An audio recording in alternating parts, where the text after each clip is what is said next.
good morning. Welcome back home. Good morning. Good morning, viewers. It's good to always have you here. I don't know, how did you celebrate the birthday of KK? And first of all, I want to find out from you why it's important for Zambia. Because I read articles yesterday on social media, others saying it's not even necessary to celebrate the life of this man. Why is it important, first of all, to celebrate the legacy? Is there even a legacy to talk of, apart from independence? Because politically, people say he ruled with a fist hand, okay, with an iron hand.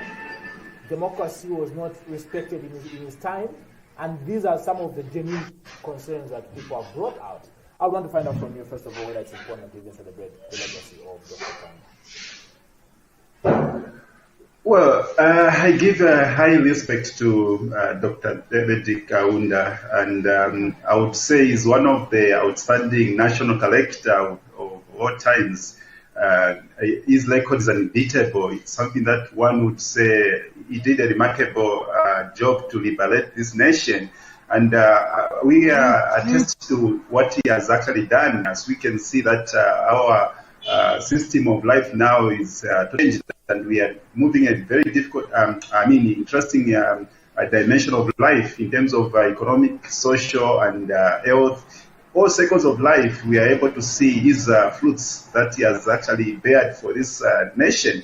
And we could even see that the nation fabric in terms of system is now gravitating into democratic principles. We know that for us to see the side of things, we have to democratically, democratize a lot of policies, a lot of systems, a lot of economic values, and all sort of things in that sense. So we are able to see what he has done. Okay. Yes. Okay, thank you so much for that. But then now, when we look at Zambia's most treasured asset, that is copper, and us being one of them, biggest of course producing copper countries in Africa. The first president had the idea of nationalization of the mines. And then how did that really benefit Zambia at that particular time? Okay, looking at the system by that time, obviously we know that he had embraced a socialist concept, which actually was his economic blueprint in the light of governing this nation. And I think at the time it was necessary to actually nationalize most of the mines, most of the companies. And if you look at the ideology that had embraced in terms of planning the economy, it was something that was required in that perspective, because obviously we look at the level where we are in terms of education, in terms of our national unity as well as it was required that time. Obviously, it required that we needed to learn our economic system on socialist concept. And it was necessary actually in that pattern of thoughts. But maybe the question that should be answered clearly on that matter is because we see his stance was on the nationalization policy. When he left power, of course, things went back to the private sector. And if you check what's happening now, KCM and ZCCMI, you see that we're still going back to what he was fighting for. Does this mean nationalization, the benefits that come with it outweigh when it's left in the hands of the private sector? I would want to hear that extensively from you. Maybe I would say the lacking component was actually not able to be explored was the concept of the capitalist aspect as well. Because right this moment, as we see, of course, we have seen that some of the concepts which are used by KK regime have started coming into play. Obviously, we know that there is a need for us to have a mixture, a combination of policies of social as well as capitalist, so that we're able to actually market the economy. And obviously, we don't need to also ensure that government has full capacity in running the local economic activity. That that brings a very different value as well, because Kekel's regime was quite different. Kekel's regime managed even to sustain some of the policies, and they were able to help out. And as we could even see that Keke managed to build schools, to learn corporations, maybe because it took a bit of time in his tenure. That's the reason why some of these things were now starting to follow off from him. But otherwise, the local economy was run with the resources tapped from domestic GDP and built a lot of infrastructure. And we are able to see some of the infrastructure that were built by Keke regime, as we could even see that University of Zambia, a few other, wherever you go, talk of Mansa batteries, talk of Chipata bicycle, talk of a lot of other issues that were actually put on the table. Southern province, you see, there are a lot of dams where animals drink water. It was built by his ideology, and we are able to have these things because of the fundamental that he had in his policies. Is that something that you would wish the current regime built on?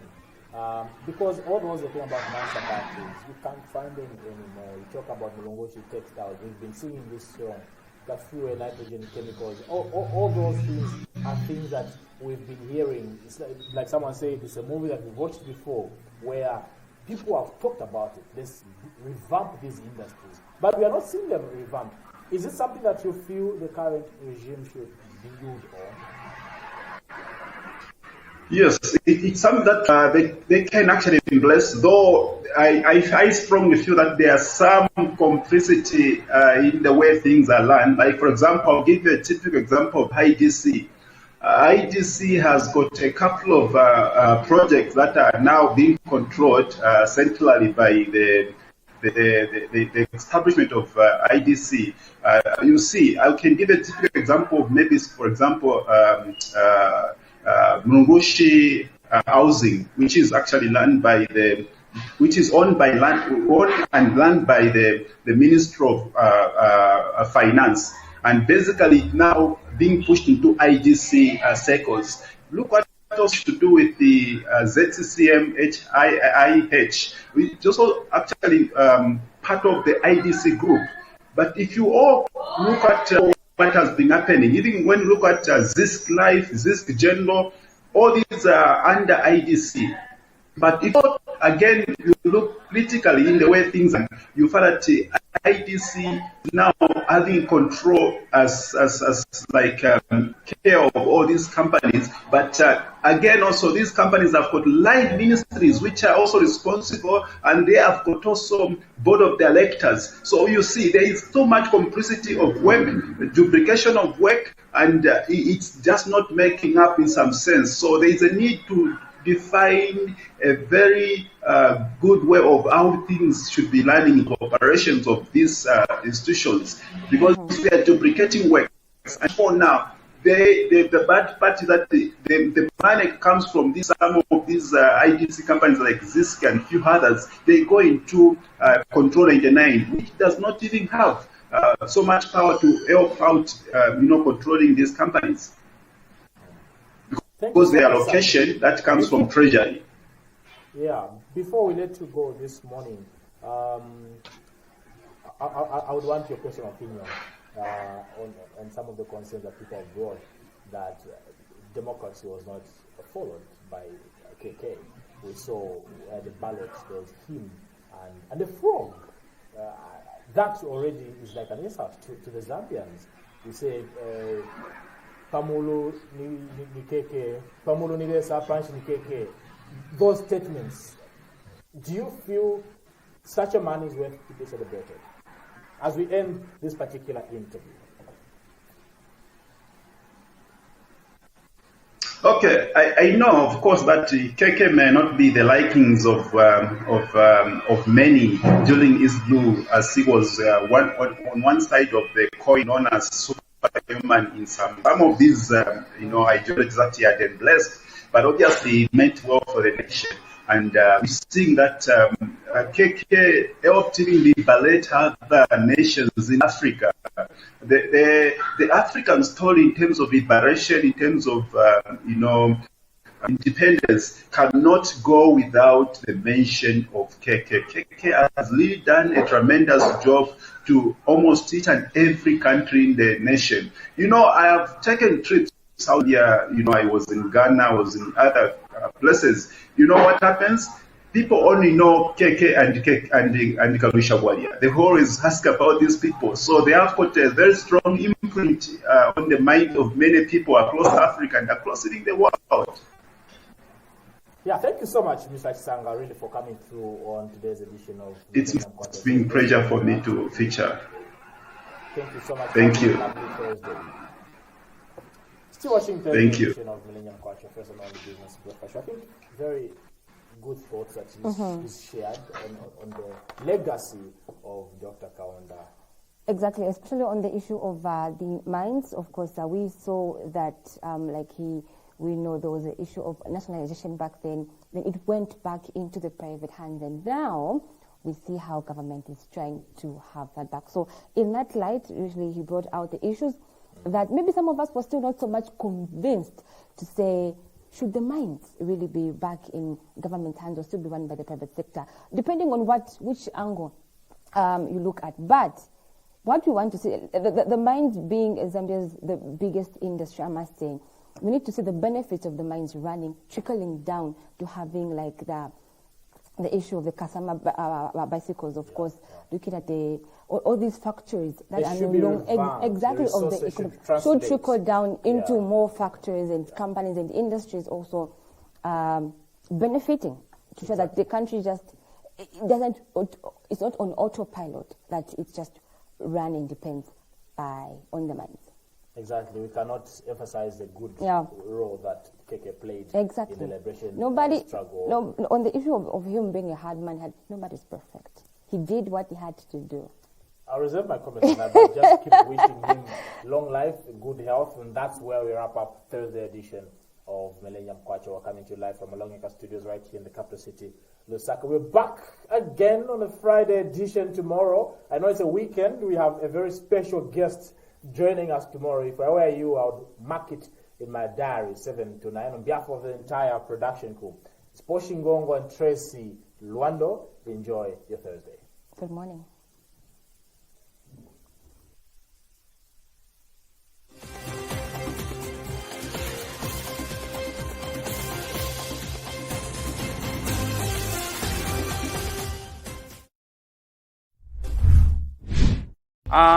Mafingerings zikaleta kukuti kule fike pa 500 gram or 400